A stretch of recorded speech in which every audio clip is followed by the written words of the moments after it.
नमस्कार दोस्तों, आप सभी का स्वागत है आपके अपने YouTube चैनल IQ वर्ल्ड पे।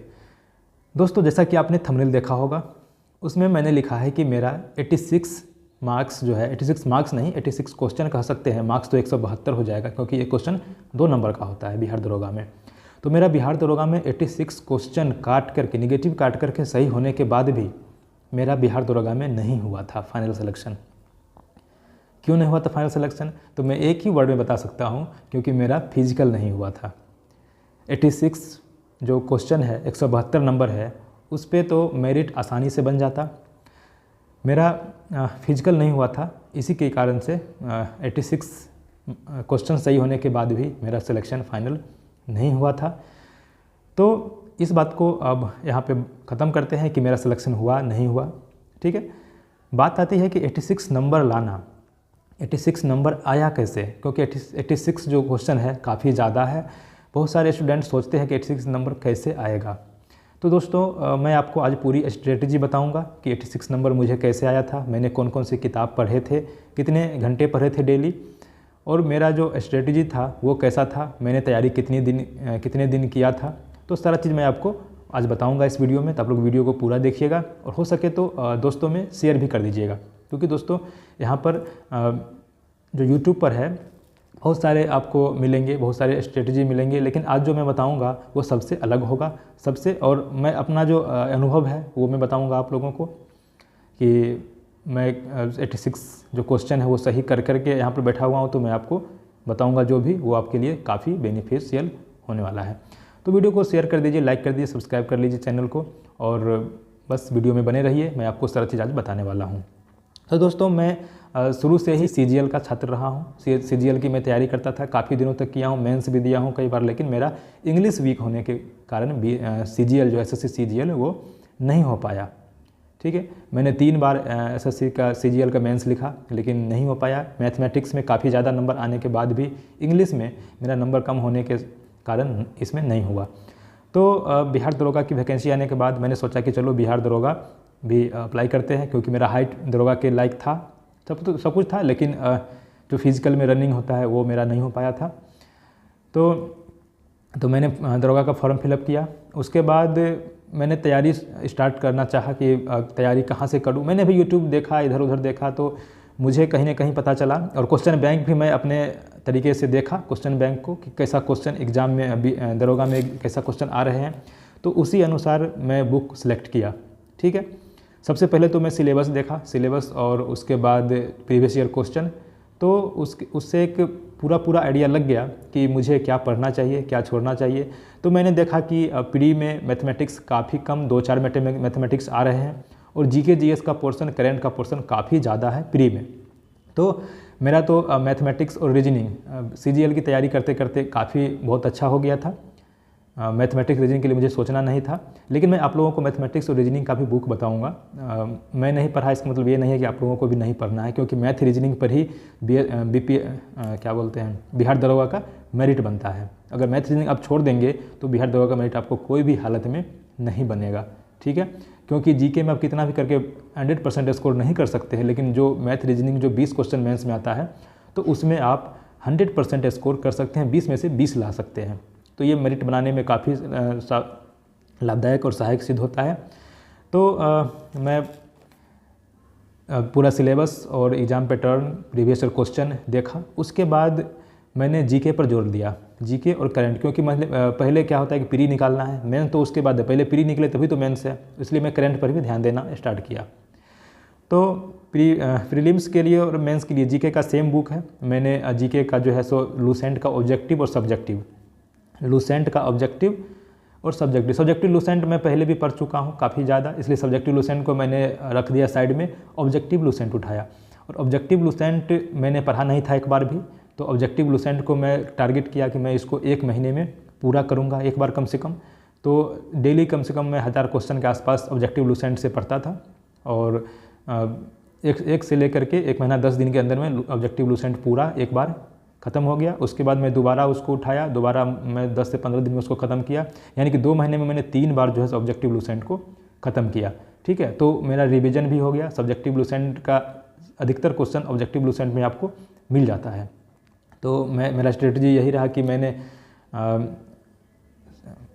सब्जेक्टिव लूसेंट को छोड़ करके ऑब्जेक्टिव लूसेंट पढ़ा, क्योंकि सब्जेक्ट लूसेंट आप लोगों ने बहुत बार पढ़ लिया होगा। अगर एक बार भी नहीं पढ़े तो उसको भी पढ़िए और सब्जेक्ट लूसेंट भी पढ़िए। और साथ ही साथ मैं एक और बुक पढ़ा, ठीक है, एक नहीं यहाँ पर मेरे पास 5 बुक थे और मैं लिया मार्केट जा कर के लिया। आप लोग मोबाइल में भी एप्लीकेशन इंस्टॉल करके उसको पढ़ सकते हैं अगर परचेज नहीं करना चाहते हैं बुक को। लेकिन मैंने सोचा कि मोबाइल से कितना पढ़ेंगे, मोबाइल से पढ़ने से क्या होता है कि आँख का जो प्रॉब्लम हो जाता है, तो मैंने मोबाइल से नहीं पढ़ा, मार्केट से जा कर के बुक खरीद के लाया। और मेरे पास बुक घटना चक्र का जो पूर्वावलोकन आता है, सारे पूर्वावलोकन थे, इतिहास के, भूगोल, पॉलिटी, उसके बाद इकोनॉमिक्स और जो आर्ट्स एंड कल्चर है, 5 बुक्स जो थे मेरे पास उपलब्ध थे।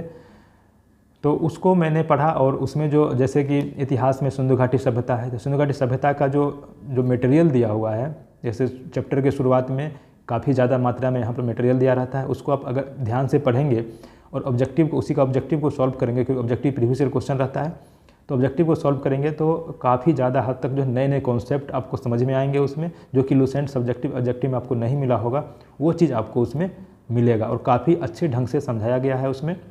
तो लूसेंट सब्जेक्टिव, लूसेंट ऑब्जेक्टिव और घटना चक्र का पूर्वावलोकन मैंने पढ़ा था। पूर्वावलोकन अभी भी हमारे काम की किताब है, क्योंकि मैं अभी बीपीएससी की तैयारी कर रहा हूँ, तो अभी भी मैं उसको पढ़ता हूँ पूर्वावलोकन को। काफ़ी अच्छा, मतलब बहुत ही अच्छे ढंग से दिया हुआ है, यूपीएससी लेवल तक का क्वेश्चन उसमें दिया हुआ है, उससे बाहर आपका एक भी जीके क्वेश्चन नहीं जाता है। अगर आप वो अच्छे ढंग से कर लेते हैं 5 किताब को, तो बहुत ही अच्छा आपका जीके का तैयारी हो जाएगा। किसी भी लेवल का, बीपीएससी, यूपीएससी लेवल का भी जीके का तैयारी उसमें आसानी से हो जाता है। और मैथ रीजनिंग के लिए क्या करना है, तो मैथ रीजनिंग के लिए दोस्तों आपको कुछ चैप्टर हैं, जैसे कि पाइप टंकी, कार्यवर्ग, साधारण ब्याज, चक्रवृद्धि ब्याज, अनुपात, समानुपात, यानी कि कुछ चैप्टर हैं जो कि आपको अच्छे ढंग से करने हैं, उसी से क्वेश्चन आते हैं। 10 क्वेश्चन है तो कितने 10 चैप्टर से आएंगे, बहुत हो गया, ठीक है। तो जितने भी अंक गणित का जो पोर्शन है वो आपको कम से कम रिवाइज करना है।